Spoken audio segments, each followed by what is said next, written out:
Oh, like nothing ever happened. Yep. Also, right on time. Yes, welcome 8 o'clock on the dot. to the WULFF DEN Podcast, and everyone knows that that's every Tuesday at 8 p.m. Eastern, right here on YouTube.com/WULFF DEN Podcast. Yes, no other disclaimers, no other No addresses. other platforms Yeah. either. Yes, Just that. same as it is every Tuesday. Thanks for being here. Welcome. We had some technical difficulties. Also, I was just late. So, Yeah. It happens. Welcome. We have many things to talk about, paramount of which video games are about to be very expensive for Yes. a multitude of different reasons. Otherwise, a lot of cool free games you can get this month. Yes, if you're subscribed to PlayStation Plus or Nintendo Online, whatever it's called, I don't even know. What else is happening? We might have a Switch 2 box art. Okay. Scandalous. GOG is still on their quest to preserve old games. We got some new ones added to their collection, Okay. and they want you to help. And EA wants you to help with Battlefield, the new Battlefield game, Okay. and much, much more. Okay.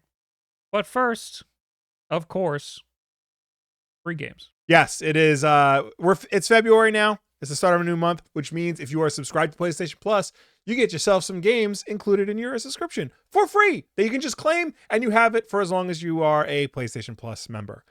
Last month was pretty good for PlayStation.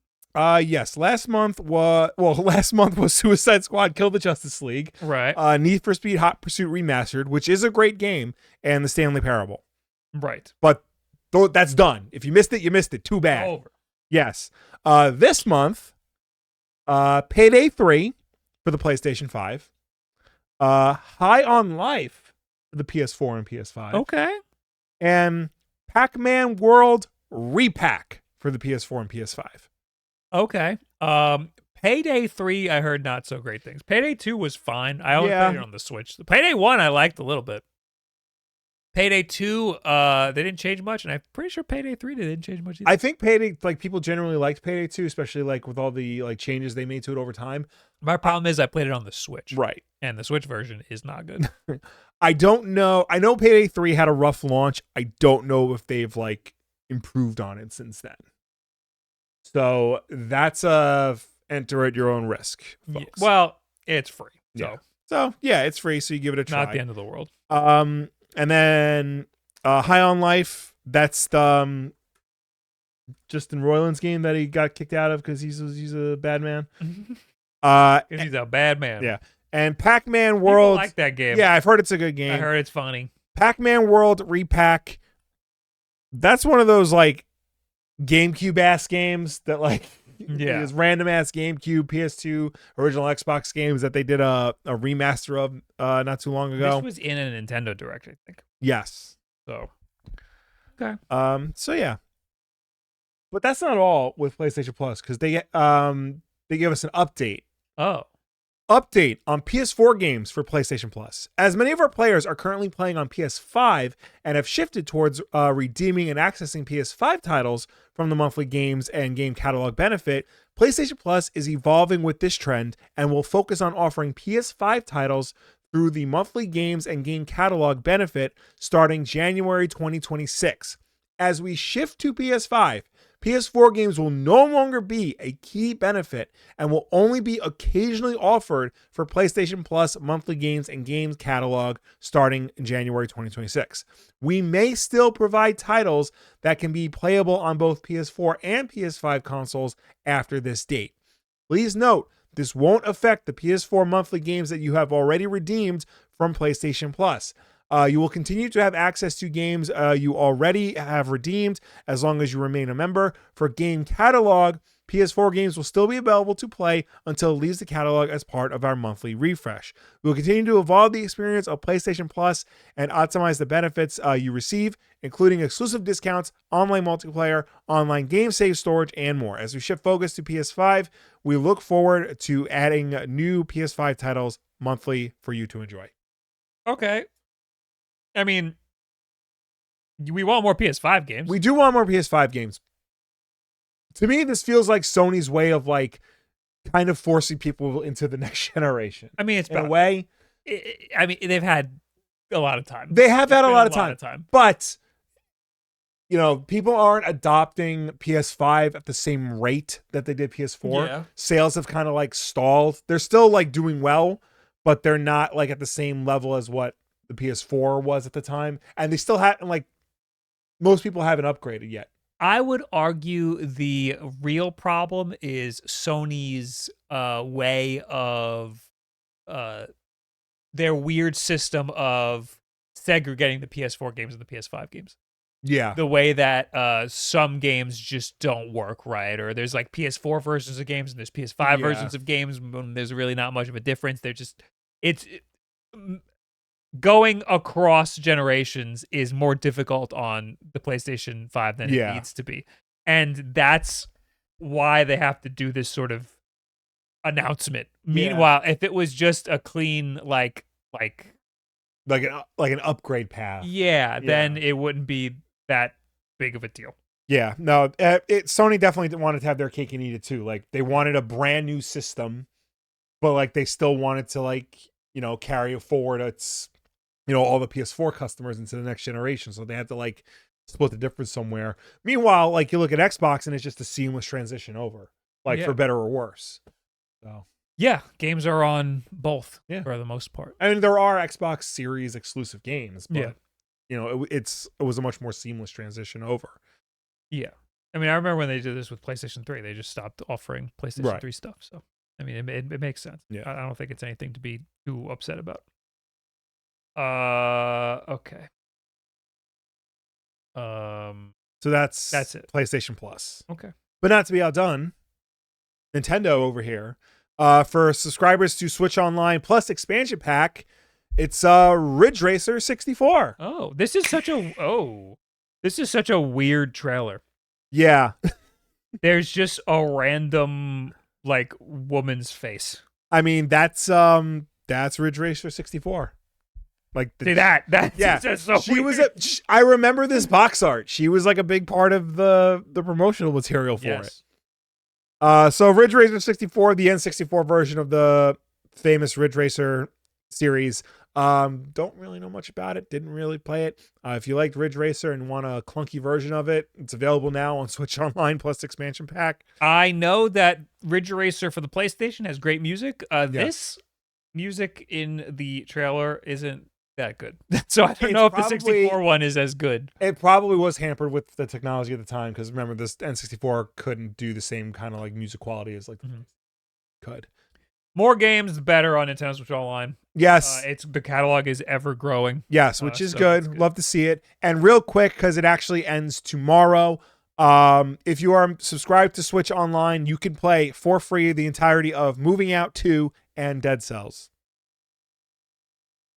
Moving Out 2 and Dead Cells. Yes. Oh, Dead Cells. Yes. That's good. Yeah. Who hasn't played Dead Cells?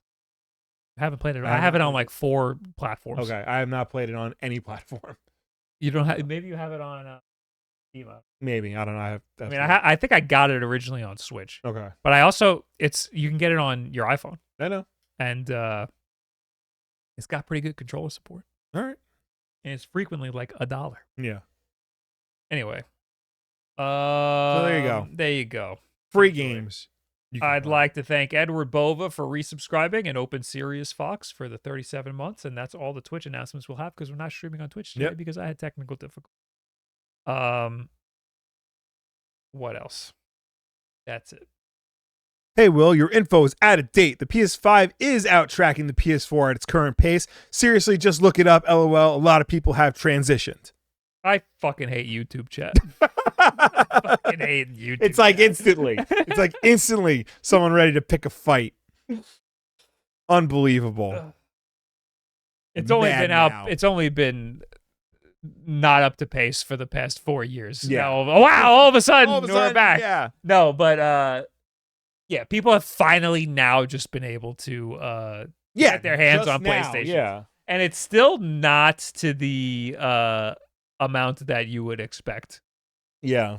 Up until like just what was it, like a couple months ago, most PlayStation users were still using a PlayStation 4. Yeah. So, I mean, but eventually they are gonna have to transition over, yeah. so it makes sense. And plus, companies are still like making games for PS4 and Xbox One. And they're going to slow down. They're going to slow down, but like by this time last generation, they stopped already. Mm-hmm. You know, they're still releasing PS4 games and Xbox One games. PlayStation's weird. Like, remember PlayStation 2? There was like 2 whole generations before they stopped selling PlayStation 2 games. But that's because that console was so it sold so well. Yeah. What are you doing? I'm trying to figure out what happened to the scene switcher, and I think that it's just gone. Oh. So you're stuck with us like this? Yeah, this is going to make for a boring backlog episode. Sorry, everybody. A lot more went wrong today than I expected to go wrong. Oh, God. All right. Shall we go into we did all that. Okay, let's go into let's get right to the how everything's going to be expensive. Yes. So all the way at the bottom. All the way at the bottom because it was the most recent thing I put in the Okay, well, we got to order things. That. Yes. So I don't know if you've been keeping up with the news, but tariffs have been in the news recently. Who's that? Who's Tariff? Tariff is a guy who makes a guy went to college with. Yes. I'm trying to be careful here because I don't want to get too political, Bob. I don't want our mother to have to text us. In the middle of the show. Literally, the title of this article is Trump's tariffs on video games would cause, quote, significant harm to everyday Americans. The ESA warns. Yes. We notoriously love the ESA. Yes. He's being facetious, but in times like these, it's important to remember the enemy of my enemy is my friend. As U.S. President Donald Trump's controversial import tariffs take effect, the Entertainment Software Association, ESA, has urged the administration to consult with the private sector to avoid harm to the video game industry. In an updated statement issued to IGN, the ESA called on the Trump administration to speak with the private sector to find ways to sustain economic growth supported by our sector. Video games are one of the most popular and beloved forms of entertainment for Americans of all ages.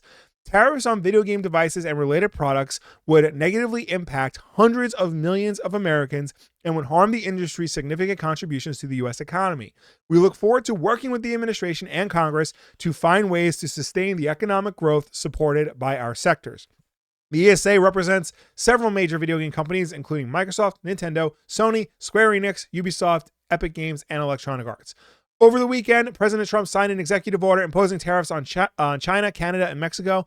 The move elicited retaliatory tariffs from Canada and Mexico, while the Ministry of Commerce in China said it would file a lawsuit with the World Trade Organization. The tariffs are set to go live on Tuesday, but Trump said he will pause the tariffs on Mexico for a month following a call with the country's president. So before that guy gets on me again for being out of date, yes, he also called Canada. Those are on pause too, because Canada told them that they were going to do something they already had planned to do back when Biden was president.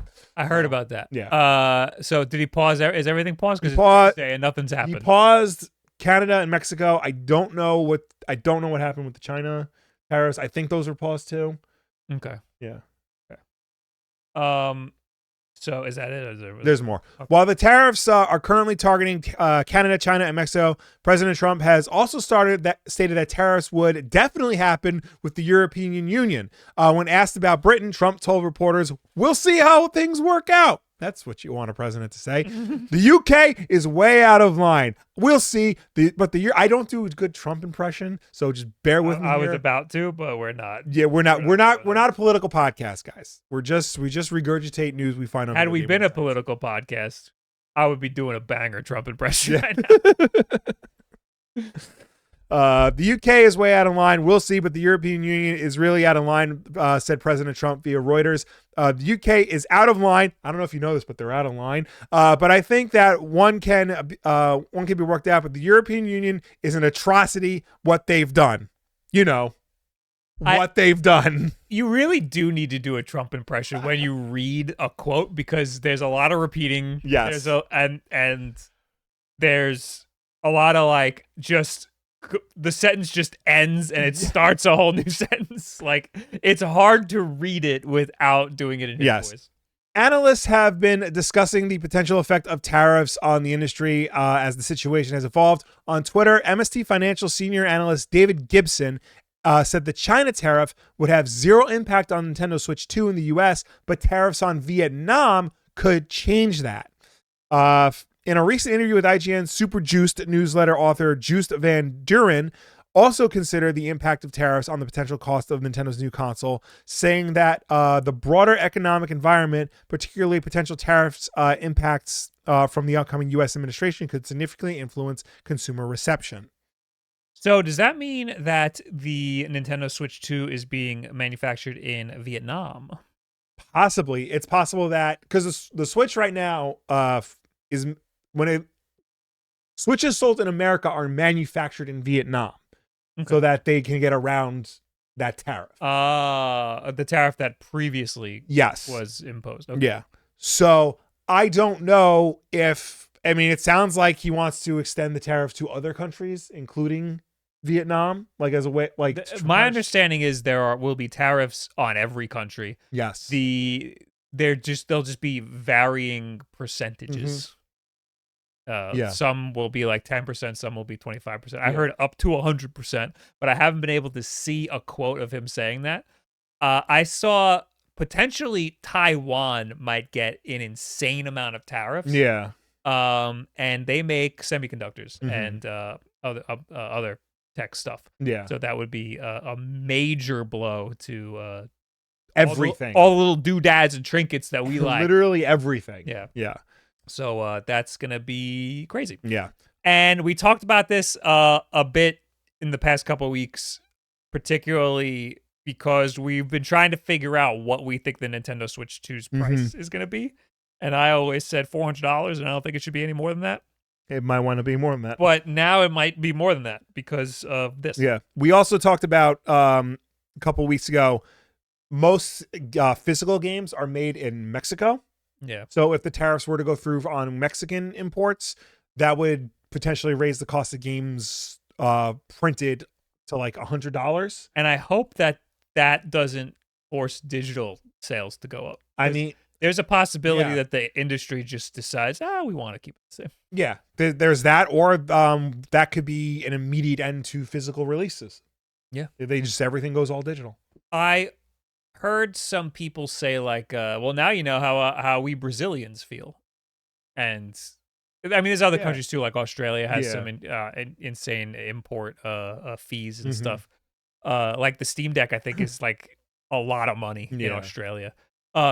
Games in general are a lot of money in Brazil. Yeah. For whatever reason, Brazil is they have like a lot of import situations. So that's gonna be us. We're gonna have to pay a lot of money even on all this stuff. This is unrelated from games, but comic books, the weekly ones that you get at comic shops are primarily printed in Canada because of their vast lumber supply. All the trees they have gets turned into paper. It's easier for them to print comic books up there. And if the tariffs would have gone through, comics would have shot up like $1 or $2 in price. That may not sound like a lot, but modern Marvel and DC books are pretty much like $4 or $5 an issue. Yeah, now they're going to be like 25%. Yeah, and they're going to be like $6 or $7 for one issue of Supergirl. Like that's ridiculous. Yeah, that's a lot. Yeah. So I watched a Hank Green video, so I'm pretty much an expert now on this. But apparently there was a how like AliExpress and Shein, like, yes, they ship like one like you get like a dress. Yeah. And it comes straight from China right to your door. Yeah. That is because there is like a threshold of like, I think it was $200. If the product is like, if the product or group of products is less than $200, it can go through customs, no problem. There's no issue. Last week, they just decided, you know what? Everything coming from there needs to be taxed and searched through and everything. So if you bought a product, like let's say you bought a retro handheld from AliExpress, all of a sudden it's going to be stuck in customs, or you're going to all of a sudden have to pay a lot of money for it to get through customs. So there wasn't really a lot of thought put into that. Doesn't seem to be a lot of thought put into a lot of this. Yeah. I must say. Not to get political or anything. So, hey, maybe they'll start making Nintendo. That's the real issue here. We got to take Nintendo Switch manufacturing and move it into America. Yes, because it's that easy. Yeah. It's that easy to just start making semiconductors over here and building factories and scaling up production to get a system that has presumably already been manufactured and just get it delivered out the door. Yeah, that's the thing, is that it's time for the holidays. It's probably mostly made already. Yeah. And they have to it's stuck. Yeah. They didn't know this was going to happen. It's just stuck in China now or in Vietnam, and now they have to get it over here. There's going to be a lot of weird loopholes and stuff. Like, people are probably going to, wherever the cheapest country is, or the ones that doesn't have tariffs, maybe it's Canada. Maybe Canada only gets 10%. Maybe. They're going to start shipping stuff through there. It's just going to take even longer. Yeah, it's just going to be a whole big pain in the butt. Unfortunately, Our industry that we're all excited about is mostly produced in all these other countries. Yeah. And it's gonna be rough for the industry for a bit until everybody figures some stuff out. In the grand scheme of things, it's video games, yes, it's toys, it's entertainment, who cares? But again, this affects a lot of other things. This affects cell phones and computers and microwaves and televisions. I mean, it affects literally everything. Coffee is not made in the United States. So how are we gonna handle that? Coffee is a good example because coffee literally cannot be made in the US. Yeah. Because I think they have it in some parts. I think in California they have a little bit. Yeah. But it's not as good. The climate is extremely important for the growth of coffee. So that's something that needs to be imported. Yeah. So, or unless you want the worst version of it. Yeah. So, on topic, Retro Game Corps posted this yesterday, I think. Seeing lots of questions about U.S. tariffs on handhelds, especially because the de minimis exemption, that's the one that we were talking about with Shein and AliExpress, how Temu you can ship products directly to the consumer if it's under $200 and it won't be tariffed or whatever. Which previously allowed 25% tariff to not apply to handhelds. If you got one, then it wouldn't be a problem. So the de minimis exemption is suspended. With the additional 10% increase, we are potentially looking at a 35% increase in handheld prices. So this is speculative. This is not exactly what's happening right now, but this is a pretty good idea of what will happen very soon with these retro handhelds. So he has, on screen right now, we're showing an Excel spreadsheet that has every retro handheld under the sun, and there's 1 million of these things. And you know what? This might get them to stop making so many. So maybe, fair enough. We're looking at the bright side here. But you're looking at an additional 35% on top of whatever it originally cost. So I want to try to find one that I'm at least familiar with. RG35XXSP, that's incredibly popular. Yes. What's this first column? I'm confused by pre-coupon, post-coupon, historic low, 35% tariff. Yeah, just tell me what it cost. Yeah. And then this is okay. And there's another problem is they're all named the same thing. $50 for an RG35XXSP. You're looking at almost $70 after the tariff. Trim UI brick, $55. You're looking at over $74. So you get the idea. Odin 2, that's pretty expensive already. $332. You're looking at $450. That's a huge markup. Yeah. Retroid Pocket 5, $240. You're looking at $322. So everything's going up. These things that were once budget consoles getting a little less budgety now. Yeah. So, but again, maybe this will get them to cool it. Yeah. stop making so many of these. I mean, these are enthusiast consoles, so people are willing to pay for them anyway. I don't know exactly how much this is going to hurt. I don't think we've ever seen anything like this happen where the prices just jump up this much. Yes. I don't know what's going to happen to things that are already on the market, like PlayStation 5. That's already pretty expensive. And they already even raised the price of it. Yeah. So Is it $500 for a Slim, or did they raise it think to so. $550? No, I think it's $500 for a Slim, but they raised the discless version to $450. Okay, that's what it was. All right. So with the disc drive, it's $500. Yeah. So yeah, that could go up. Yeah. We don't. I mean, know. that's like an older piece of tech. So like that but also that went up in Japan. Yeah. So they're already probably taking a loss on the Yeah. American sales. So if they have to pay even more to ship it, this is all speculative. It has not happened yet. There's possibility that there are some deals happening. Yeah, this is the world we're currently living in, where we're like, we have to brace ourselves for the possibility of this. Yeah, but even the fact that this is such big news is like making waves on the economy, because everyone's taking money out of the stock market. Yeah. I think crypto had billions of dollars just taken out of circulation. Like hundreds of billions just deleted out of crypto because people treat it like the stock market. So they're taking money out because they don't know what's going to happen or where to put where their investment should go. Yeah. Because they don't know what's going to happen. Well, their investment should go into something real. You know, I agree, but nothing's real anymore. True, that's right. Even the stock market, it's all fake. It's all fake. Yeah, all bullshit. Nothing matters. Invest in gold and bury it in your backyard. Yeah. Anyway, so yeah, there's no silver lining. Yeah, no, sucks. Yeah, everything's bad. But the silver lining is it's speculative. Things could change at any moment. I don't think they will. I think that there's gonna be prices are gonna. I mean, things are already like. I mean, eggs are like $8 now at certain supermarkets. Yeah, I did pay like $10 for like 18 eggs or something. Well, really, that's just patriotism. It's patriotic to pay more for things. It's to protect America from something. I don't know, gays. And then Hannah yelled at me because I got the good eggs, and I said they crack better than the white eggs. The brown ones crack. Oh, you got a problem with the white eggs? Yeah, they don't crack as good. He gets the woke eggs. The woke ones. The woke ones crack better. Also, the yolks are like a bright orange. That might be that might be Long Island. Yeah, they bury nuclear waste over here. Anyway, rich guys here.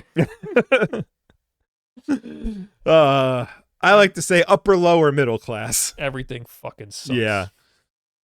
All right. So what do you guys have to say for yourselves? Yeah. Give us your hot takes.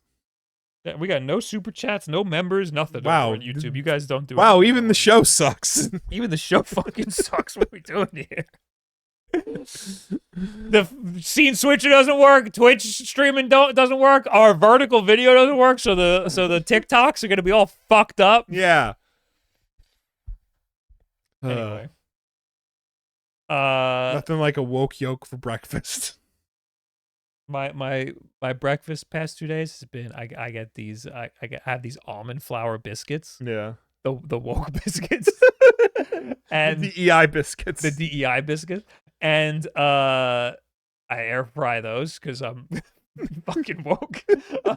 And then I make like a sunny side up egg, and I put a little smoked salmon on it. Ooh, look at you. Yeah, look at me. I ate a Nature Valley bar that I keep at my desk at my 9 to 5. I sneak a Taco Bell burrito that has been in my drawer for 3 days. All right, let's just do the damn backlog. All right. Backlog.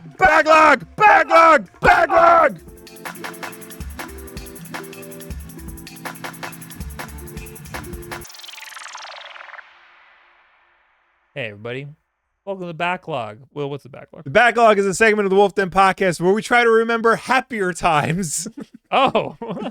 Like when we were kids and we used to play video games more regularly and have more time to play. Like when we could afford the video Like games. when we could escape to video games. Every video game we've ever bought gets put into an Excel spreadsheet. Today we're going to pick one at random and talk about it regardless of whether or not we've played it. We have 978 games in this big-ass thing. 409. Giddy up 409. That's a Beach Boys reference. I thought it was a cleaner. That too. A reference for a That cleaner. too. Armored Core 6 Fires of Rubicon for the PC. Okay. I played this, not a lot. Okay. But I played a couple hours of it. Yeah. It's very good. I'm the one who got this. Yes.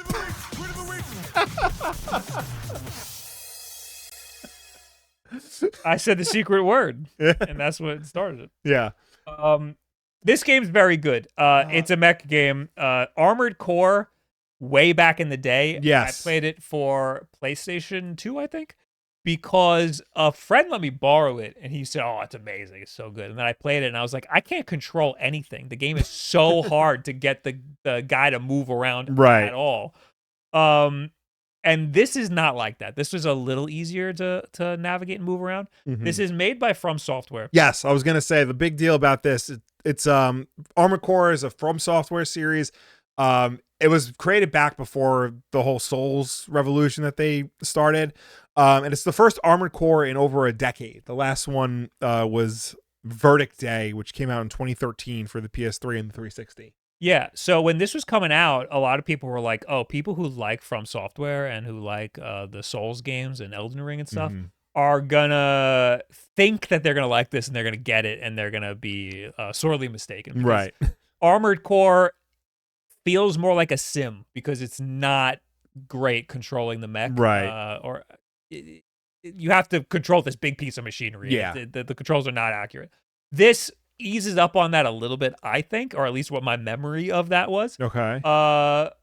This still is not a game for you if you think it's going to be anything like Elden Ring. Mm-hmm. But I think it's very good. I didn't finish it. Right. I just kind of fell off of it. Not that it wasn't good or that I didn't like it. There was just a lot of games at the time, and I was kind of firing through games. Yeah. I got this particularly to play on the Steam Deck and the ROG Ally and stuff. And it's in a couple of my videos, me messing around with this game. I remember this game in particular looked very nice on the OLED Steam Deck because the explosions looked all cool and bright and stuff. But yeah, there's a story. It's not particularly exciting, at least as far as I've gotten. You can customize your mech, but I didn't really do much of that. I don't think I unlocked much stuff at all. But the way it controlled was very nice. There's the enemy types are different enough, and there's enough of a big map. Each mission has like a decently big map that you go through, and it looks very nice. The maps look very nice. Everything in the map is very nice. And the best thing is the design of all of the mechs. I like that. They do look like I like the way everything looks. Very nicely designed. It does look like a beautiful game. Everything's well made, aesthetically pleasing. That's all I can say on it. I would definitely recommend this. You should give it a try. It's in your library. Yeah. And it runs good on the Steam Deck. Okay. Yeah, I mean, I've got nothing against these. You said it's more of like a mech simulator than it is like a. So that's what it used to be. Okay. This one eases up on that a little bit. It's still not exactly like you're controlling a guy. Right. Like you don't have like that instant movement. Yeah. But there's a lot of different mods you can do on the mech that help the movement a little bit. There's, I think, 3 different weapon types. There's like missiles, there's like your gun, and then you have like a little melee sword thing. And you can adjust your mech to have different types of those weapons. You could have I think you can have like 2 swords, 2 guns, Okay. But otherwise, you have like boosters that help you like move side to side. So instead of like a dodge roll like you would have in Elden Ring, you can quickly boost. Otherwise, though, it's just a third-person action game. So you can fly around and stuff, but it's definitely easier to control than Armored Core used to be. Okay. So if that scared you away from trying Armored Core, this definitely fixes that for sure. Okay. My memory of Armored Core is like the left stick controls the legs and the right stick controls the top part, and it was all like fucked. Yeah. This isn't like that at all. Okay. So, have you messed around with the multiplayer at all? Because it says that there's single and multiplayer. Not even a little bit. So I liked the boss fights. It definitely felt like you had like a little like grunts and a big world, and you were kind of just like chugging through until you got to the boss fight, and the boss fights were like the big deal. But yeah, I say give this game a try. Okay. Wait for a Steam sale maybe. But if you're into like mech stuff and you've been a little what's the word I'm looking for? Intimidated by getting into it because you thought it might be hard to control, it's not. This is a good entry into the series. Okay. There you go. Check it out. Check out Armored Core, everybody. Thanks for watching the backlog. See you later. Bye. Bye. Didn't Armored Core used to have huge cockpit-like controllers, or was that a different game? That was Steel Battalion. Yes. You're thinking of Steel Battalion with the big, 40-button controller for original X. And they used to have at PAX. Often they will have it set up, and you can go and try it. I want to also mention earlier in the chat, Flo dropped some knowledge about the PlayStation 4 and PlayStation 5 sales. PS4 is currently ahead of the PlayStation 5 by 2.32 million units. The PlayStation 5 has sold 60.16 million units in 45 months, while the PS4 sold 62.49 million units. So, okay. It's according to Flo, it has not caught up. Right. All right. I mean, 60 million units is like 10 million more than I thought it was. Mm-hmm. But yeah, it's still like, that's what I meant by like pacing. It like hasn't reached the same milestones that the PS4 did in the same amount of time. Yeah, that's what pacing is. Yeah. And as far as I know, there is a plateau that happened with sales. Mm-hmm. Like, I don't know if the PS5 Pro is selling, because it's so expensive. It's hard to tell because everybody wanted that fucking special edition though. The PS4 Pro didn't sell a lot, right? But I think they considered it successful. I don't think they were expecting it to sell that much, right? And I'd expect that they don't think that about the PlayStation 5 Pro either. Mm-hmm. The stupid, dumb PlayStation 5 Pro that doesn't do anything that the PlayStation 5 doesn't already do, right? Except a couple more frames in your Fortnite, yeah, and some more rays that are traced. Yes. Anyway, we're not going to talk about Switch sales. I mean, I guess we could. The Nintendo Switch has surpassed 150 million units sold, according to the financial report briefing that they have every quarter. Yep. And that's really, I mean, there's sales numbers for games, but they're all pretty much what we expect. Yeah. Mario Kart is still like 60 million units sold. Every month it is in the top selling games. Yeah. Of all games, not just Nintendo games, of all games. Mario Kart 8 Deluxe is always up top. It sold more last year than all of the new Nintendo games that came out. Yeah. So, but yeah, the Switch selling 150 million units makes it pretty close to the PlayStation 2, which is the highest selling console. 160 million units, yes. So 160. When did it become 160? Well, that's they just said it was 160. Last year. Yeah, the outgoing president CEO said oh yeah, it's 160 million units. By the way, it was like 150 million units for decades. Yeah, literally the goalpost moved like a month ago. Yeah. So the Nintendo Switch would have been the best-selling console of all time if Sony didn't pull out 10 million. They called the senators and were like, we need to find 10 million units sold, and then they found them. Yeah. Look at that. It's still behind the DS though, I think. Yes, that was another thing. The DS sold 154 million units. Okay. So I'd imagine they're going to beat the DS by the end of the year.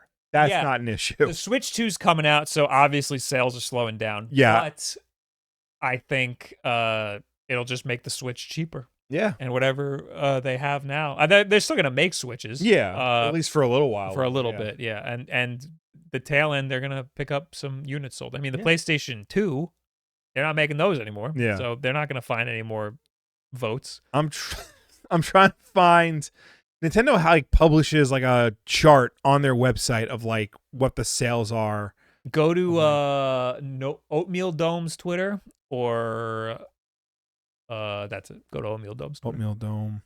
Also, Taco wrote on Blue Sky. He said they'll sell a lot more Switches or this is a good opportunity for Nintendo to make a Nintendo Switch Micro.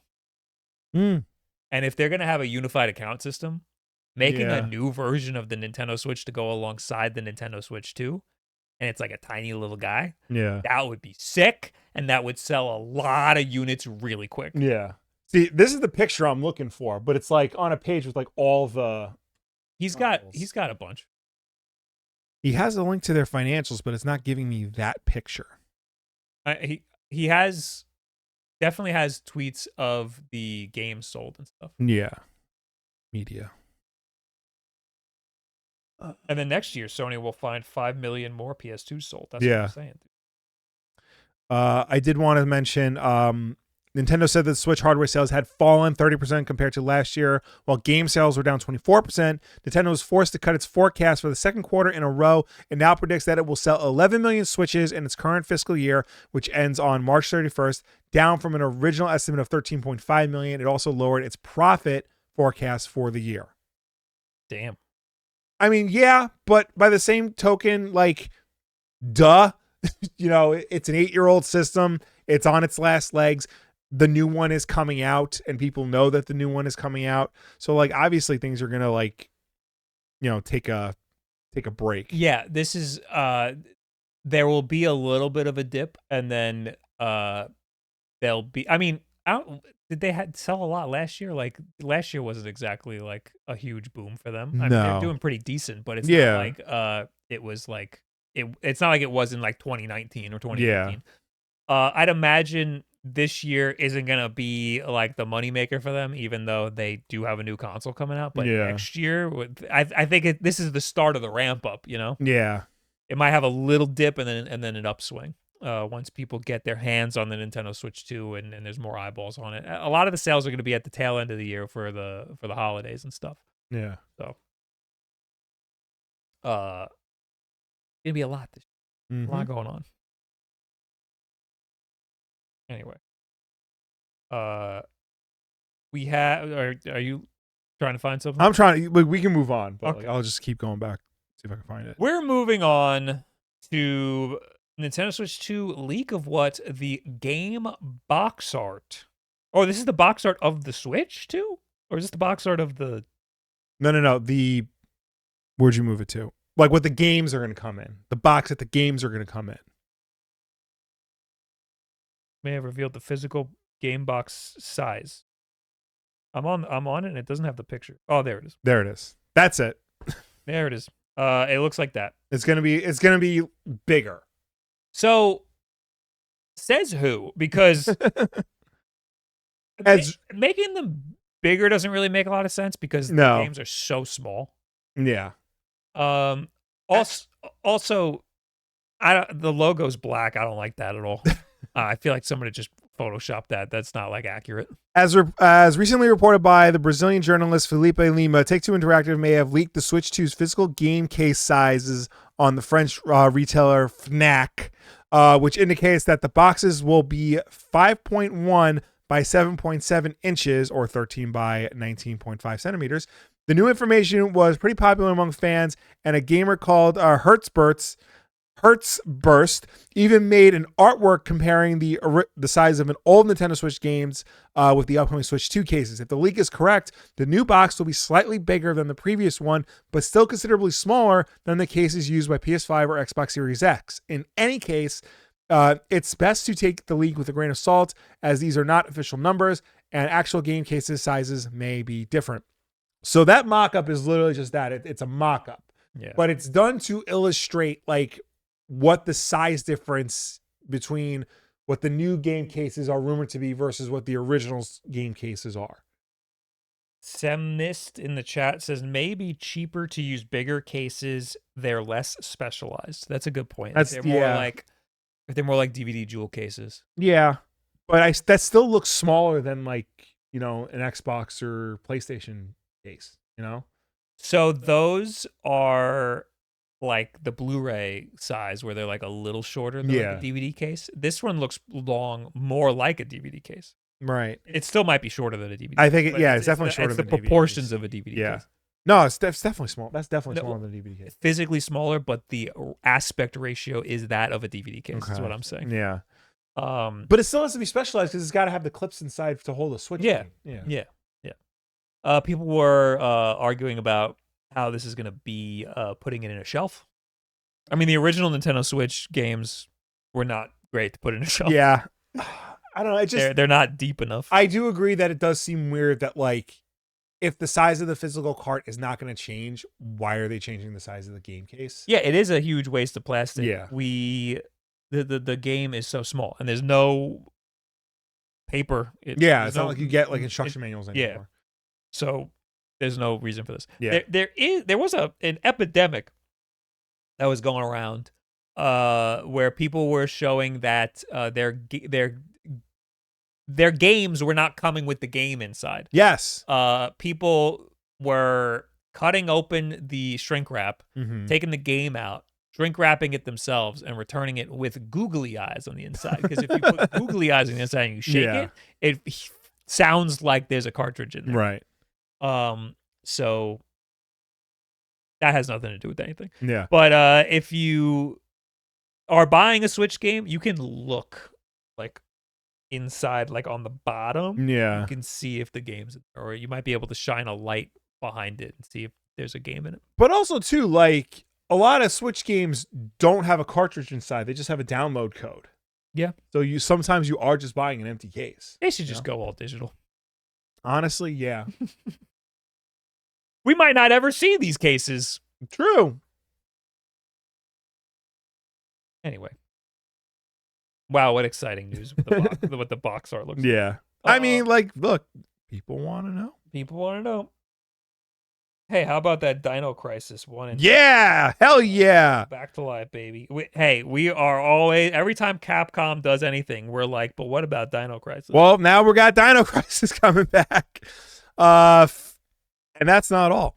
I hate. I do admire GOG, a business whose entire reason for being seems to be standing athwart video game history and shouting "Stop!" ever since it sprang into back being in 2008. It feels like it's been beating back against the currents that have brought us this like always online DRM and classic left to wither in obscurity. I can't read. I regret putting a PC Gamer article in here because it's so like flowery and it just doesn't get to the point. This guy is really trying to earn the point is GOG wants to enlist you in the good fight, and it's got new classic releases to whet your appetite for the struggle ahead. Dino Crisis 1 and 2 are back, baby. Their words, but also mine. You can pick up each game or both as a bundle in their newly GOGified form right now. They've joined the store's games preservation program, meaning GOG is committed to keeping them running on modern systems basically forever. And like the Resident Evil games before them, the Dino Crisis games come with tweaks to work on Windows 10 and 11, support 4K resolution and modern controllers, and generally run without being a major pain. It's been the writer of this article had a poke at the GOG version of Dino Crisis 1, and if it ain't the best way to play the game, then it's a close second to a PlayStation and a CRT, which is lovely. But that's not all. GOG also announced an overhaul of its community wishlist feature. It's called the Dreamlist, and like before, it'll let users vote for games they want to see get revived on GOG. What's different is that the Dreamlist sounds a lot more feature-rich, sleek, and forward-facing than the old community wishlist, which you might not even have known about if you were just a casual GOG store peruser. Alongside voting for games you want back, you will be invited to share stories and memories you have of particular games, because we are all wistful granddads now. I mean, we are, but so in addition to Dino Crisis coming to the GOG, they revamped how you can request for games. They have a new like way to do it. Right. I just looked, and Dino Crisis had a PC port in the year 2000. Yes, but probably no digital storefront or any way to like actually purchase that after the like physical release of that Windows port. Mm-hmm. So here it is. Yeah. This is Windows Dino Crisis that is revived and revamped for right now. Yes, Dino Crisis 1 and 2. You can get them both on GOG. I've only ever played the first one. It's great. It's cool. Now you can play both of them. Over on GOG Dreamlist, they already have like a bunch of games you can vote for to like be added to their catalog. Games like Code Veronica, Command and Conquer: The Ultimate Collection, Final Fantasy VII, the original Prey. You know, I'm looking at the trailer they have for Dino Crisis. It's just like the opening cinematic. There's not even any gameplay or anything. Oh wait, there's more. Maybe because I want to see. Nope, this is the same thing. I want to see what the game looks like because I'm curious if it's gonna be 16:9. I feel like it probably won't be. I don't know. I saw their like announcement video of it when they said they updated it to 4K. I don't think it is 16:9. No, yeah, all these screenshots are 4:3. Yeah. And these people look dumb. Yeah, okay. Yeah. So yeah, there you go. GOG over here fighting the good fight. Good on them. Thank you. Thanks, GOG. Yeah. I did see there's more games. What I found interesting was one of the games they had on the wish list that you can vote on was No One Lives Forever. That is an old PC game that I've always wanted to play, but it's like lost in the digital ether because the rights are split between like Warner Brothers, Activision, and Disney for some reason. And Night Dive, who did the System Shock remake, like tried for years to get the rights to this so that they can do a nice remaster. And right up until the point they were going to start production, Warner Brothers said, "Stop or we'll sue you." Oh. So I don't know. I know they're still trying, but it would be cool if these games were available because they seem really fun and really interesting. Is this like GoldenEye, but it's Austin Powers? Yeah, okay. Basically. I have the PS2 version because I got that at a convention. Mm-hmm. That's like the shit version. So like I want to play like a good version of it. So what's the good version? The PC version. Okay. No One Lives Forever. All right. There you go. So there you go. Good stuff. Anyway, a PlayStation login optional on PC, but will provide quote benefits. So everybody is mad at PlayStation for their PC ports because they all of a sudden started requiring you to have a PlayStation account to play their PC ports, even if you buy them off of specifically their single player games. Yeah, so you need to have internet and you need to log in with a PlayStation account. That's a problem because who wants to make a PlayStation account? Yeah. But also, it's an issue in other countries because some countries you're not allowed to have a PlayStation account. Right. So you're just not allowed to play the game there. Yeah. So they've seemed to have gone back on some stuff. Starting with the release of Marvel Spider-Man 2 for PC, Sony is working to add more benefits to playing with an account for PlayStation Network. The Last of Us Part 2 Remastered, coming April 3rd, 2025, in addition to God of War Ragnarok and Horizon Zero Dawn Remastered, will soon be adding in-game content unlocks for PlayStation Network account users. An account for PlayStation Network will become optional for these titles on PC. Players who have opted to sign into a PlayStation Network account will also enjoy added benefits like trophies and friend management. Details on new benefits for players who opt to sign in with an account for the PlayStation Network will include unlockable suits for Spider-Man 2, access to Black Bear armor in God of War Ragnarok, 50 points to activate bonus features in Last of Us Remastered, and a special suit in Horizon Zero Dawn Remastered.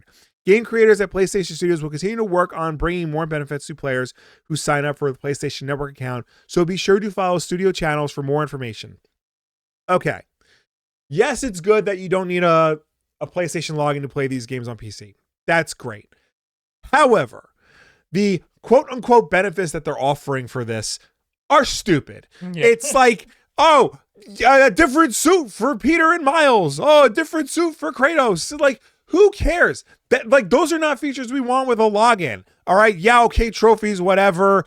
Friend management, big deal. Like things that would actually matter is like cross save. the ability to take your save from the PlayStation version to the Steam version. Oh, that'll never happen. Why not?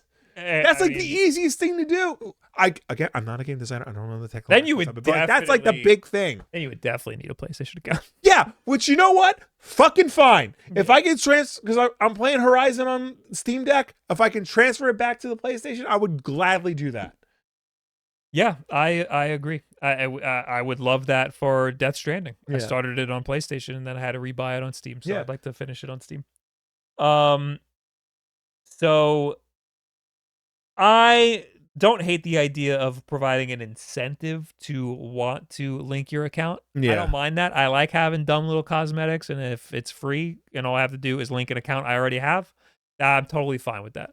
But make the incentives worthwhile. Don't make them dumb incentives. I don't mind the little dumb incentives.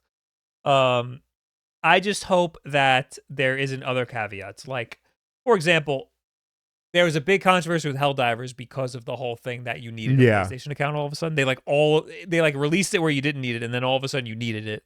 And that made it so that you couldn't play it in certain countries. Right. Then they decided, you know what, you don't need the PlayStation account anymore, but it was still blocked in those countries off of the Steam store. Yeah. So I'm hoping that doesn't happen, that they don't just block these countries anyway. Yeah. Edward Bova wants me to explain why other countries aren't allowed to have a PlayStation account. It's just not an option. Yeah, some countries they just don't have access to the PlayStation Network. Yeah, the PlayStation Network it just doesn't have an option for I live here. Yeah.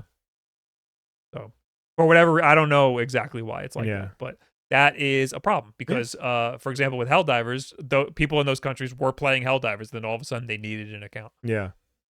So I hope there's not some other weird bullshit going on. We'll probably find out.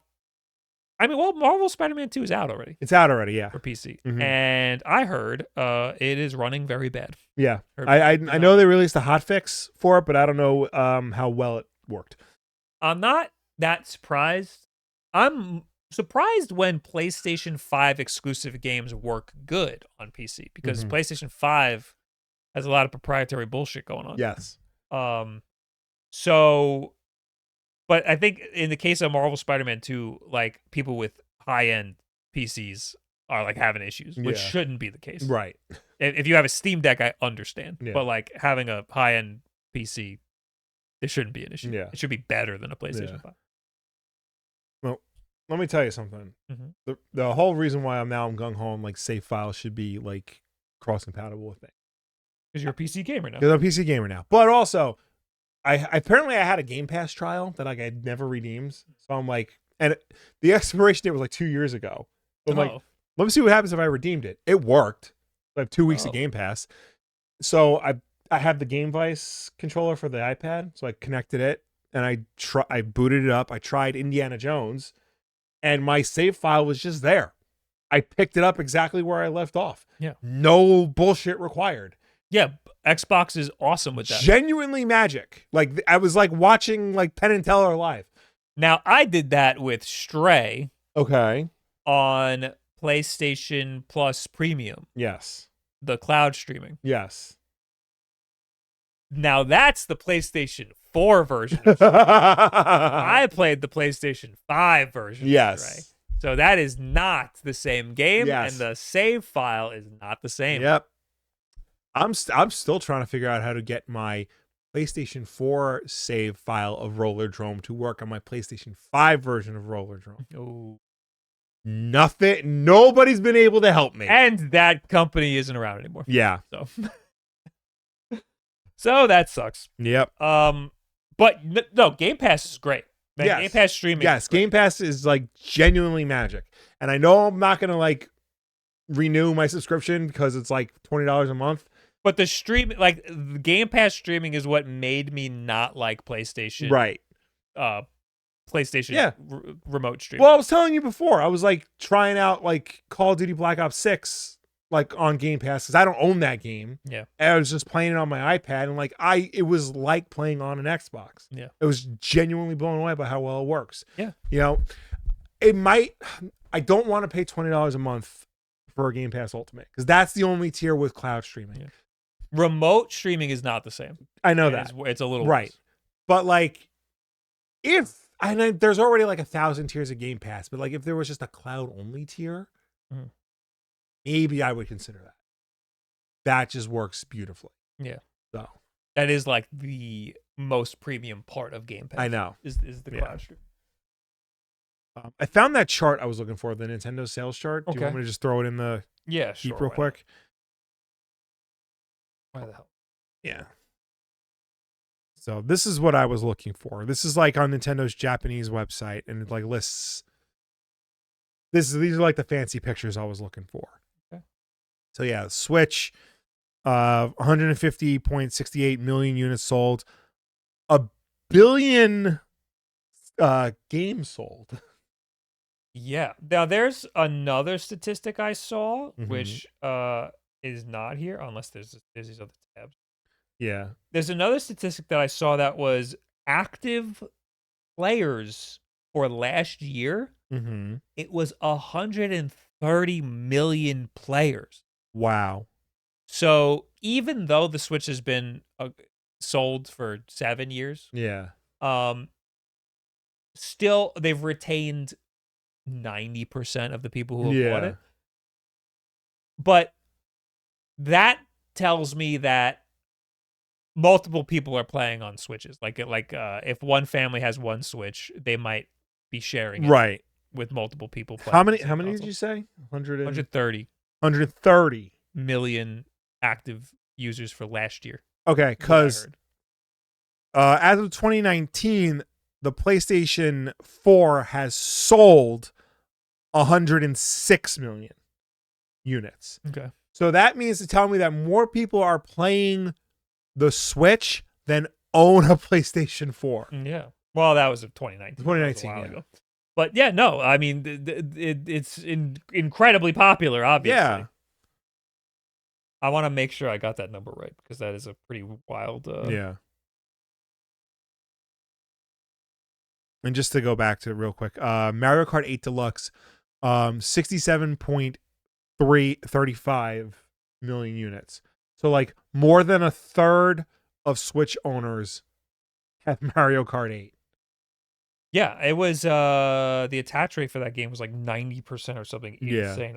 I'm genuinely surprised when somebody does not have Same thing with like Animal Crossing New Horizon, like 47.44 million. That's also insane because that's not a game that most people would play. Just 1, 2, 3, 4, 5, 6, 7, 8, 9 games totaling over 20 million units sold on one system. That's like unheard of. Yeah. Nintendo games are something else. Yeah. I'm still trying to find the active. Oh, here we go.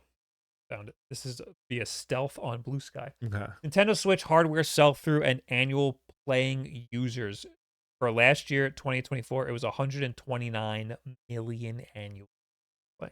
Wow. Nintendo Switch sell-through declined year on year, but even in its 8th year, it is still being purchased by many people. The number of annual playing users remains above 100 million. It's been over 100 million since 2021. Yeah. Absolutely insane. USPS suspending all parcel delivery from China starting today. I literally just saw Wario's tweet. Effective February 4th, the U.S. Postal Service will temporarily suspend only international package acceptance of inbound parcels from China and Hong Kong posts until further notice. Note the flow of letters and flats from China and Hong Kong will not be impacted. Did that just get tweeted out? Literally just got tweeted out. It's fucking almost 10 o'clock, man. Yeah. Like, stop working. Government doesn't sleep, man. That literally means if you had something. What do I have coming to me? I'm just always getting shit. I haven't ordered anything recently. Directly from China? A lot of this bullshit comes directly from China. I did order some stuff from DigiKey, which is a website that gives you little doodads and trinkets. Yeah. That could be all tied up right now. What else? Do I have any PCBs coming my way? I have some pre-orders for some. I got the Lenovo Legion Go pre-ordered. That comes out next week, I think. Yeah. And that's going to Best Buy though. Okay. That's fulfilling through Best Buy. Yeah. So who knows what they're gonna do? Yeah, I don't know. I don't know how this impacts like ordering through a store. I just shipped back my MSI Claw. Okay. I hope they got it. That's gonna be stuck. Yeah. But that's going the other way, so who knows? So it looks like we are gonna see some actual ramifications. Yes. Anyway, let's plow through the rest of this Yes. stuff because we started a little. Yeah. Japanese eShop will no longer accept PayPal and foreign credit cards. Nintendo has announced that it will soon stop accepting payments on its Japanese eShop from credit cards or PayPal accounts issued overseas. In a I'm statement, just gonna read the tweet. Okay. If it'll let me translate it. Notice regarding the discontinuation of overseas issued credit cards and overseas opened PayPal accounts on the Japanese Nintendo eShop and My Nintendo Store. And then that's all it says. Basically, they're not going to allow foreign payments, foreign payment methods. Yes. Which is devastating for two reasons. One, some people just like to buy the Japanese versions of games. Some games aren't available in America, and buying the Japanese version is a lot easier. Yeah. Two, people use the Japanese eShop to get games a day early. Yes. Because the time is different there. And games come out there first because they're a whole 12 hours ahead of us. Yeah. So I've used it before to get games early. Yeah. So you can still kind of do it. The only way to do it now is you have to get in like eShop credit from a third party. Like PlayAsia.com has eShop credit for different countries. Yeah. So you can pay $100 and get $100 worth of eShop credit. But there's like a little bit of a premium involved there. Yeah. So no matter what, if you're going to buy something off of the Japanese eShop, you're going to pay more money for it because you're going to have to pay a premium. Or you got to have Japanese monies, which is not exactly easy to get. This is the quote from Nintendo. In order to prevent fraudulent use, the Nintendo eShop and My Nintendo Store for Japan will stop accepting credit cards issued overseas and PayPal accounts opened overseas from Tuesday, March 25th, 2025.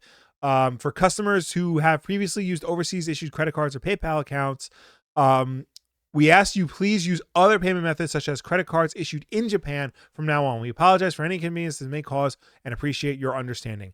They don't specify what they mean by fraudulent use. I get it. Like normally when there's what do you call it? Scams like online shopping scams. It's usually foreign money. So I get it. Like it's usually like Russian or some shit. Yeah. So I totally understand why they would want to close it like that. Also, like they're probably pretty upset that people are using the Japanese eShop to play games earlier and stuff. People do use the Australian eShop. We got Mega Man in the chat who says, I get them on time, LOL, because he's Australian. Or he's from New Zealand? I forget. So I thought Australia was the earliest. It's just a time zone thing. I think Japan's in the same time zone. I think so. Maybe slightly different. Oh, Australia's huge, so might be slightly different. But it doesn't matter. You will not be able to use your credit card for Japanese eShop purchases, which sucks because I was honestly surprised at how easy it was to make a Japanese eShop account and buy stuff on the Japanese eShop. And that was a cool thing that you're able to do. And now you can't. So that sucks. Anyway, BioWare is smaller now. Yes. What's left of BioWare, the renowned RPG powerhouse behind beloved franchises like Dragon Age, Knights of the Republic, and the original Baldur's Gate? Hold on. It's a hard question to answer in 2025 after multiple rounds of layoffs and restructuring as the studio pivots between the character-driven stories fans love and the live service gaming models investors want. The only thing that seems certain is that the studio's entire fate feels like it's riding on Mass Effect 5, a game that's still a ways off. BioWare General Manager Gary McKay tried to explain the current state of the studio in a new blog post that was full of vague ambitions but light on actual specifics. We know that the studio has completely moved on from Dragon Age to Veilguard and is focusing entirely on making the next Mass Effect. The studio says it's being developed by a core team under the guidance of the series veterans Mike Gamble, Preston Wanamaniuk, Derek Watts, and Parishley, and others. As for comment, a spokesperson for EA declined to elaborate further on McKay's statement. The studio's priority was Dragon Age, they wrote in an email. During this time, there were people continuing to build the vision for the next Mass Effect. Now that Dragon Age has shipped, the studio's full focus is Mass Effect. Back in June, Bioware offloaded its MMO Star Wars: The Old Republic to an outside developer and laid off some of its staff associated with maintaining the ongoing RPG. A few months later, the studio laid off 50 more employees, including some longtime veterans of the team. At the time, it was believed that this left Bioware at a rough count of 200. It's unclear how much lower that number has gone down since this last restructuring. So it sounds like Bioware is in a bad place, and the only thing they're allowed to do is work on Mass Effect. Yeah. What else were they working on? They don't have anything announced other than Mass Effect. Yeah. I mean, on the one hand, that's good because like it means they can focus on one thing and try and get that one thing out the door. BioWare's been in a rough state. People haven't liked the last couple of releases from them. I think it's a shame because Mass Effect Andromeda was not that bad. It just had some memes that happened when it launched, and people thought it was easy to make fun of it. And as far as I know, Dragon Age: The Veilguard reviewed very well, and I don't think sales were that bad. Oh, Dragon Age! I forgot about Dragon Age. Yeah. Dragon Age did pretty good. Well, I don't know about sales. I know it reviewed well. I'm getting it confused with another Dragon game. Right. What's the Deliverance one? Kingdom Come? Oh, I don't know. There's another Dragon game that people like really didn't like. Right. But no. Anthem also did very bad. And I feel bad for Anthem because Anthem looked like it could have been pretty good. It just needed a little more time after launch to get fixed. I'm on the Wikipedia page. I go down to sales and it says, list of commercial failures in video games. Dragon Age: The Veilguard. Okay, so that answers that. All right. BioWare is in a rough state. They need a hit. I think that I don't think they can make Mass Effect and have people like it. I think that people really didn't like the end of Mass Effect 3. No. And the Mass Effect trilogy is held in such high regard. Yeah. You can't do anything after that. No. And like no matter what they do with this game, like and it could review very well and it could sell very well. But all it takes is one person to be like, oh, you can make the character gay? You never used to be able to do that. Yeah, you can. Game's woke, and then it's all this bad press and stuff, and it's just... A lot of gay in Mass Effect. A lot of gay in Mass Effect. A lot of gay happening in Mass Effect. Dragon's Dogma says underscore. Okay. Was there a new Dragon's Dogma? Yes. Which one was the one that had a really forceful woke storyline? The Veilguard. Was it the Veilguard? Yeah. Oh. There was a whole scene where like a character like how dare they make my BioWare gay? they like I think they explain like how pronouns work in the game. Ah, okay. Which I understand. Right. It was on the woke games list, and that's why sales a bit. Publications liked Veilguard, fans did not. Yeah, that was it. Yeah. Mm-hmm. All right. Hello, Biscuit. How you doing? What else? Let's continue to plow through these. EA wants you to help shape the new Battlefield. Specifically you. EA has announced the new Battlefield Labs community testing program to give players the opportunity to test the next Battlefield game. You can sign up for the program now, and EA says that the first phase of testing will go live in the coming weeks for invited players in Europe and North America. As of this writing, there's a long queue to attempt to sign in. There are just under 200,000 people ahead of the writer of this article, and the estimated wait time is more than an hour. EA says that your position in registration queue does not affect your chances of being invited, so if you don't want to deal with the queue, you might want to wait a bit longer to try and register. Battlefield is another one where I can't imagine going back to that. I think that they're making a lot of changes with this one to try to make it very different. Yes. The last couple of Battlefields have not been it either. Yeah. This is EA also. Yeah. EA likes to make only the best decisions. But what's different about this is, like, for Mass Effect, only BioWare is working on Mass Effect. For Battlefield, it seems like it's all hands on deck. Like they're pulling in like other They're studios. doing a Call of Duty. Yeah. They've always been trying to copy Call of Duty. Like, and Call of Duty isn't exactly doing the best shit either. Pause for a second. Okay. I don't know why people are saying Black Ops 6 is like a genuinely good game. It's not. It's the same fucking Call of Duty game that it's been this whole time. The stealth missions in the game specifically are shit. They are bad. I hate them. They are genuinely crap. Like they're not stealth missions. If one guy sees you, it turns into a regular ass Call of Duty mission. So thank you for saving me the time of playing that game. Okay. Back on topic. Criterion, the Burnout guys. Oh, I thought of the collection. No, not them. Criterion Games of Burnout fame, Need for Speed. They're making Battlefield. Yeah, EA is doing the Activision thing. Like, why? Yeah, these companies aren't learning anything. No. It sucks. For anybody who says like, oh, they made Black on the PS2 and the original Xbox, Black was also not fun. It was not a good game. Yeah, I don't know anything about Black other than the box art. It was I remember playing it back in the day because I used to here's some WULFF Den lore. I used to review video games for my college paper. I played Black and did not like it. Did not think it was all that good. Did you get any letters from the people at the university? No, this was before the term soy boy was invented, so I was saved okay. I was saved that. So yeah.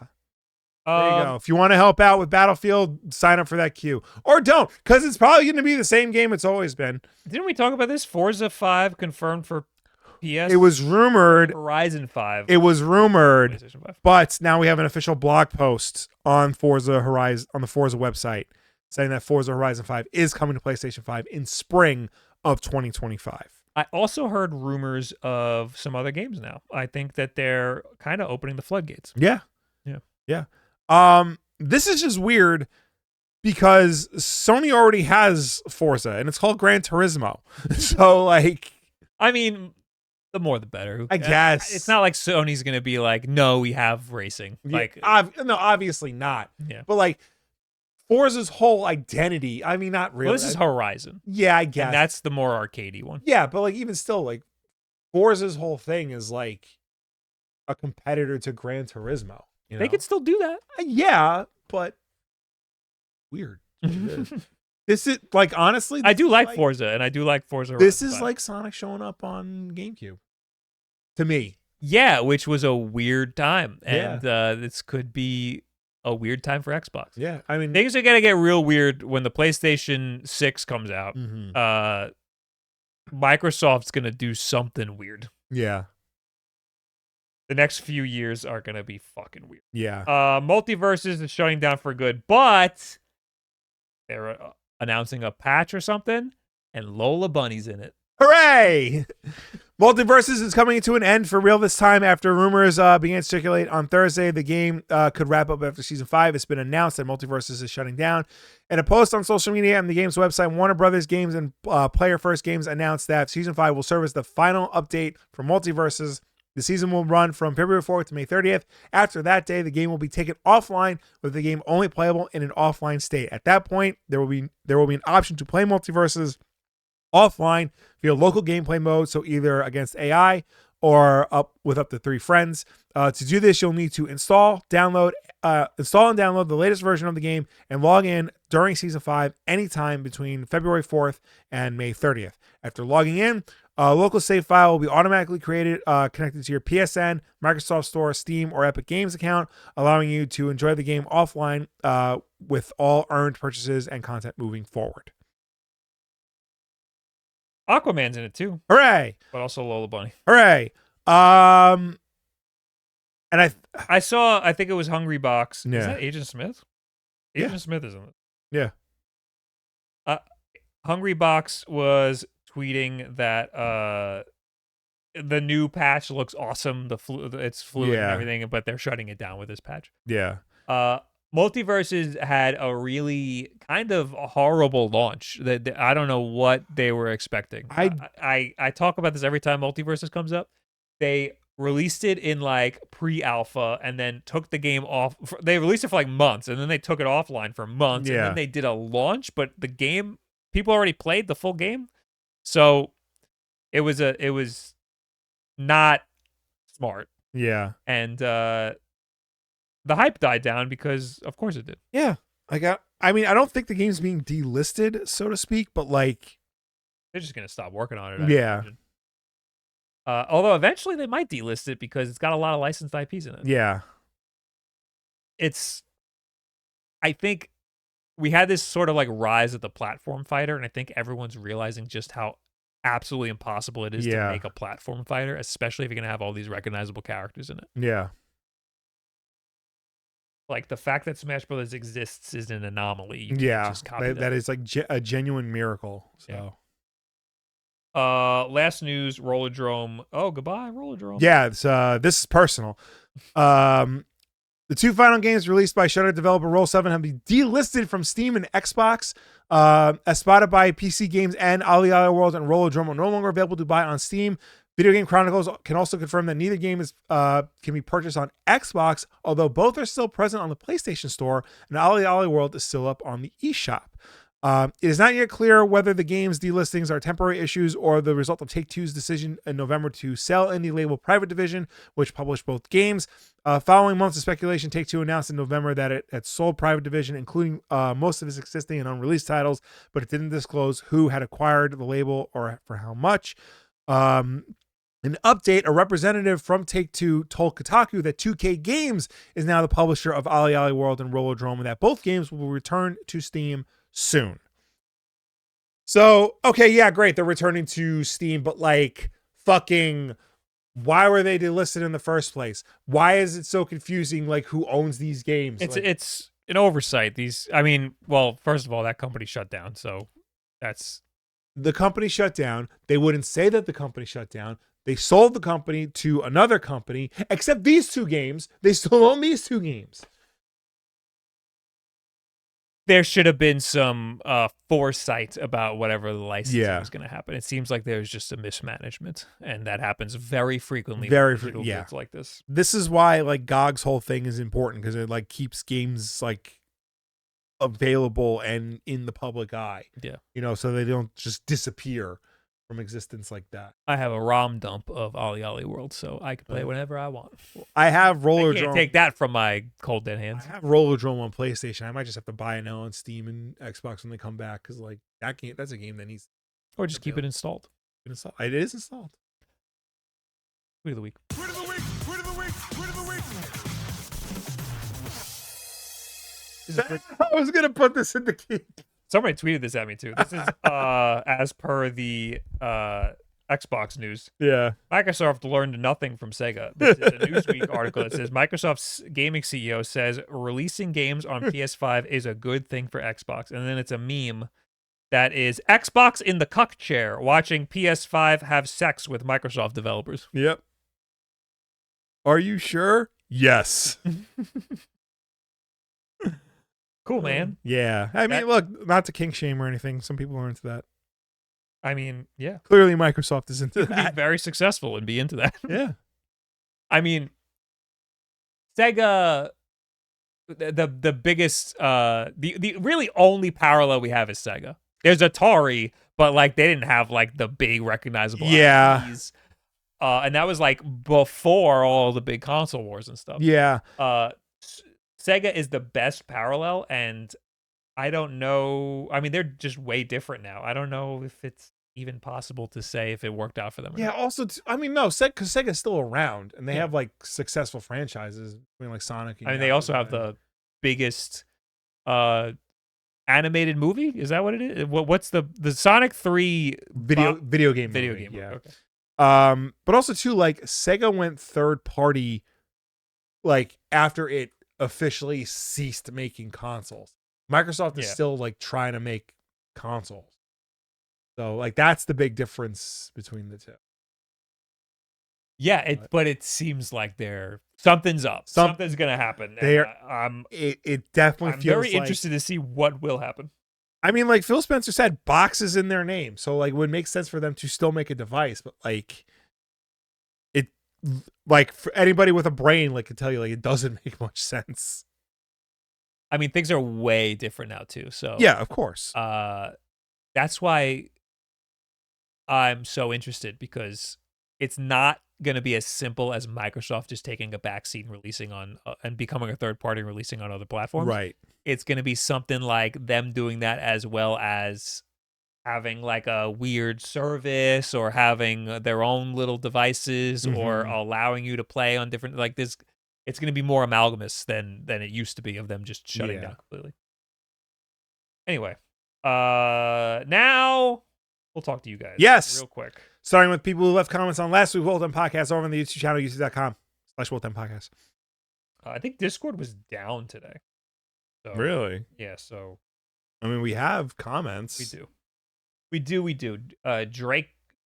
Draco Saint says, WULFF Den mom sure did raise some fine boys. I love these guys, and I hear your sauce is very good. I mean, that wasn't directed to us. Yeah.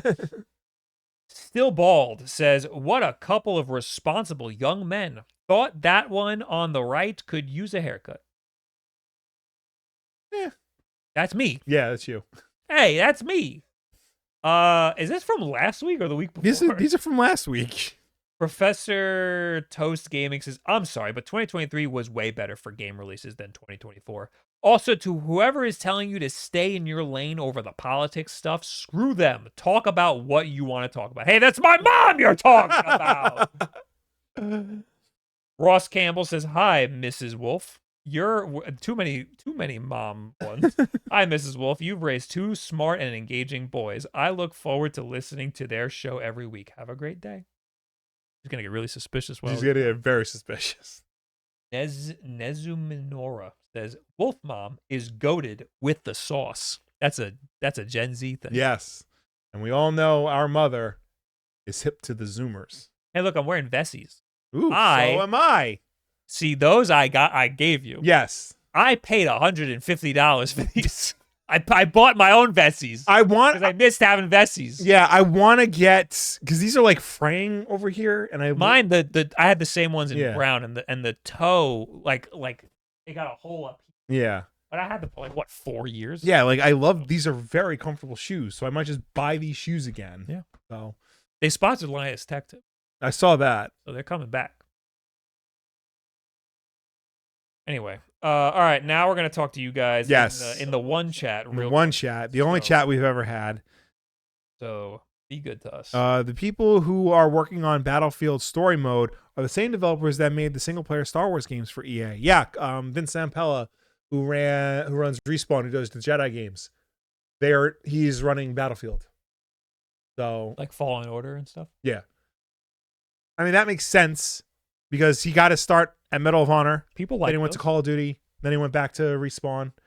And I mean, Titanfall 2 is a better game than the last few Battlefields, so it only makes sense that he would be allowed to do that. Hey, gents, random speculation, maybe, but the click of the Switch 2 Joy-Cons sounded more like a clap.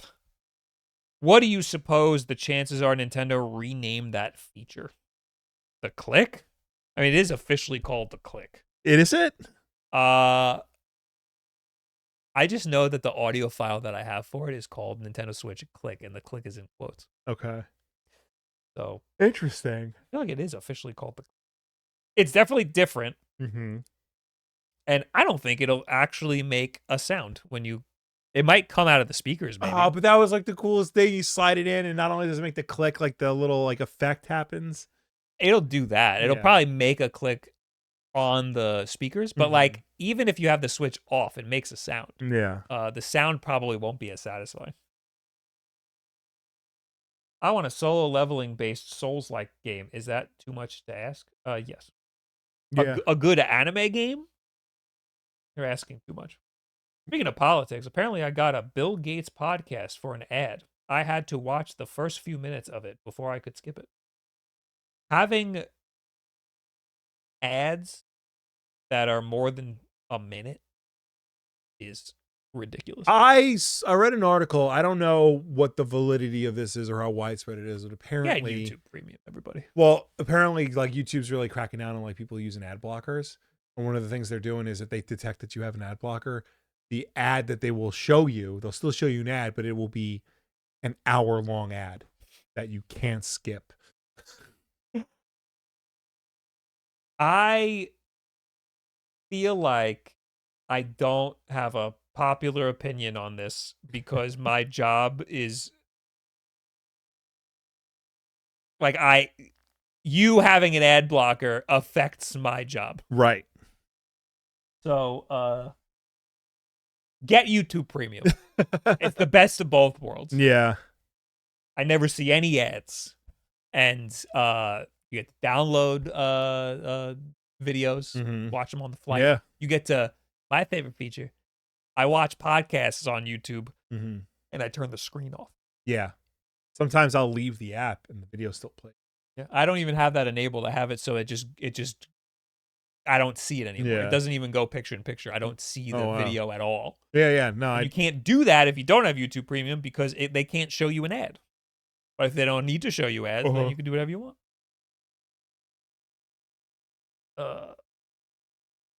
I have Premium, but it's for music or the family. I'm trying to switch from Spotify to YouTube Music. I'm seriously considering switching from Spotify to Apple Music just because of their iTunes match. What's that?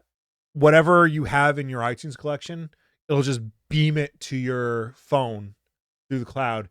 Even like our old high school demos.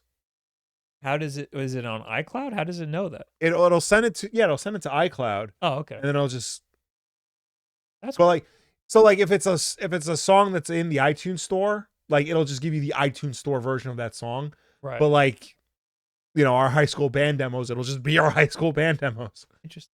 Yeah. Bob, you should MacGyver a handheld or small PC using USA manufactured parts. It'd be cool to build a PC, like a desktop PC. I'm not gonna do this. Right. But I'd imagine there'd be some YouTubers that are thinking of how to build a PC with only parts made in America. That would be an insane amount of money. because like the material for would this, it even be possible I don't know, because for like the whole thing to be made I in think America? some of the materials that like are made are used to make like the semiconductors and stuff are only found in other countries. Yeah, I mean, there's the raw materials. Yeah. For sure. Yeah, you pull up like American chip manufacturers, and it's like the companies are all based in America, but they don't make them here. Top 10 semiconductor manufacturers in the USA. Yeah. Intel, they don't make them here, man. You're lying to me. iTunes Match can be bought separately too. I've had it for years. Yeah, I know that, but like, might as well just go all in. Get the streaming service, because this way, if I don't have a certain album, I can just.